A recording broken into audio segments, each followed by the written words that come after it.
അസ്സലാമുഅലൈക്കും. എല്ലാവർക്കും ഷിഫൂസ് കിച്ചൻ ടൂറിലേക്ക് സ്വാഗതം. ഇന്ന് ഞാൻ വന്നിട്ടുള്ളത് നമുക്ക് ചോറിൻ്റെ കൂടെ കഴിക്കാൻ പറ്റിയിട്ടുള്ള നല്ല ടേസ്റ്റി ആയിട്ടുള്ളൊരു പയർ വെച്ചിട്ടുള്ളൊരു തോരൻ്റെ റെസിപ്പി ആയിട്ടാണ്. നമുക്ക് ഈസി ആയിട്ട് റെഡിയാക്കാൻ പറ്റിയിട്ടുള്ള നല്ല ടേസ്റ്റി ആയിട്ടുള്ളൊരു തോരനാണിത്. അപ്പം നമുക്ക് പെട്ടെന്ന് തന്നെ വീഡിയോയിലോട്ട് പോകാം. ഇതെങ്ങനെ റെഡിയാക്കുന്നതെന്നുള്ളത് നോക്കാം. അപ്പോൾ ഞാൻ ഗ്യാസിൽ ചട്ടി വെച്ച് കൊടുത്തിട്ടുണ്ട്. ചട്ടി ചൂടായിട്ട് വരുമ്പോൾ നമുക്കിതിലേക്ക് ഒരു 3 സ്പൂണ് വെളിച്ചെണ്ണ ഒഴിച്ചു കൊടുക്കാം. ഇനി നമുക്ക് നമ്മുടെ എണ്ണ ചൂടായിട്ട് വരുമ്പോൾ ചെറുതായി അരിഞ്ഞെടുത്തിട്ടുള്ള ചെറിയ ഉള്ളി ഇതിലേക്ക് ചേർത്ത് കൊടുക്കാം. ഇതിലേക്ക് ചെറിയ ഉള്ളിനെ ചേർത്ത് കൊടുക്കുക. നമ്മുടെ ചെറിയ ഉള്ളിയിൽ ഇത് മൂപ്പിച്ചെടുക്കുമ്പോഴാണ് നമ്മുടെ തോരനൊരു പ്രത്യേക ടേസ്റ്റ്. അപ്പോൾ നമ്മൾ ചെറിയ ഉള്ളിനെ മാക്സിമം എടുക്കാൻ വേണ്ടിയിട്ട് ശ്രദ്ധിക്കുക. ഇനി ചെറിയ ഉള്ളി ഇഷ്ടമില്ലാത്തവർക്ക് വലിയ ഉള്ളി വേണമെങ്കിലും ഇതുപോലെ ചെറുതായിട്ട് കട്ട് ചെയ്തെടുക്കാം. അപ്പോൾ ഇനി നമുക്കിതുപോലെ ഇളക്കി കൊടുത്തിട്ട് ഇതൊന്ന് ബ്രൗൺ കളർ ആവുന്നത് വരെ നമുക്കിതൊന്ന് മൂപ്പിച്ചെടുക്കാം. പെട്ടെന്ന് തന്നെ റെഡി ആയിട്ട് കിട്ടും. ഇതുപോലെ ഒന്ന് ഇളക്കി കൊടുത്താൽ മതി. ഇപ്പോൾ ഇത് ഏകദേശം ബ്രൗൺ കളറായി വന്നിട്ടുണ്ട്. അപ്പോൾ ഇനി നമുക്ക് നമ്മുടെ പയർ ഇതിലേക്ക് ചേർത്ത് കൊടുക്കാം.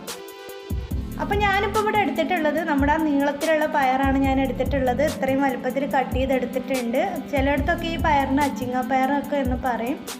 അപ്പോൾ ഞാൻ ഇത്രയും വലുപ്പത്തിലാണ് ഇത് കട്ട് ചെയ്തെടുത്തിട്ടുള്ളത്. നല്ലതുപോലെ കഴുകിയെടുത്തിട്ട് വെള്ളമൊക്കെ ഊറ്റിയെടുത്തിട്ടുള്ളതാണ്. അപ്പോൾ ഇനി നമുക്കിത് നമ്മുടെ എണ്ണയിലേക്ക് ഇട്ട് കൊടുക്കാം.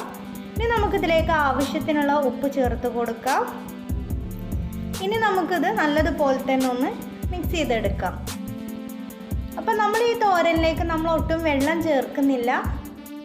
വെള്ളം ചേർക്കാതെ നമ്മുടെ ഈ പയറിൻ്റെ പച്ച കളർ നഷ്ടപ്പെടാതെ നമ്മൾ നമ്മുടെ തോരന് ടേസ്റ്റി ആയിട്ട് തന്നെ റെഡിയാക്കുന്നത്. അപ്പോൾ ഇനി നമുക്കിത് നല്ലതുപോലെ തന്നെ മിക്സ് ചെയ്തെടുത്തിട്ടുണ്ട്. ഇനി നമുക്കിത് തീയൊരു മീഡിയത്തിലിട്ട് കൊടുത്തിട്ട് നമുക്ക് അടച്ച് വെച്ചിട്ട് ഒന്ന് വേവിച്ചെടുക്കാം. ഇപ്പം ഞാനിതിലേക്ക് ഒരു പച്ചമുളകാണ് ചേർത്ത് കൊടുക്കുന്നത്. നല്ല എരിവുള്ള പച്ചമുളക് ആയതുകൊണ്ടാണ് ഞാൻ ഒന്ന് ചേർത്ത് കൊടുക്കുന്നത്. അപ്പോൾ അത് രണ്ടായിട്ട് കീറിയിട്ട് ഞാൻ അതും കൂടെ നമ്മുടെ തോരനിലേക്ക് ഇട്ട് കൊടുത്തിട്ടുണ്ട്. ഇനി നമുക്ക് നല്ലതുപോലെ തന്നെ ഇളക്കി കൊടുക്കാം. ഇനി നമുക്കിതുപോലെ ഇടയ്ക്കിടയ്ക്ക് തുറന്നിട്ടൊന്ന് ഇളക്കി കൊടുക്കാം. നമ്മൾ തീ മീഡിയത്തിലിട്ട് കൊടുത്താൽ മതി. നമ്മൾ ഒട്ടും വെള്ളം ചേർക്കേണ്ട ആവശ്യമില്ല. നമ്മുടെ പയറിൽ തന്നെ കുറച്ച് വെള്ളം വരും. അപ്പോൾ അതിൽ നിന്ന് തന്നെ നമ്മുടെ പയർ നമുക്ക് വെന്തിട്ട് കിട്ടും. നമുക്കിതുപോലെ ഇടയ്ക്കിടയ്ക്ക് തുറന്നിട്ടൊന്ന് ഇളക്കി കൊടുക്കാം.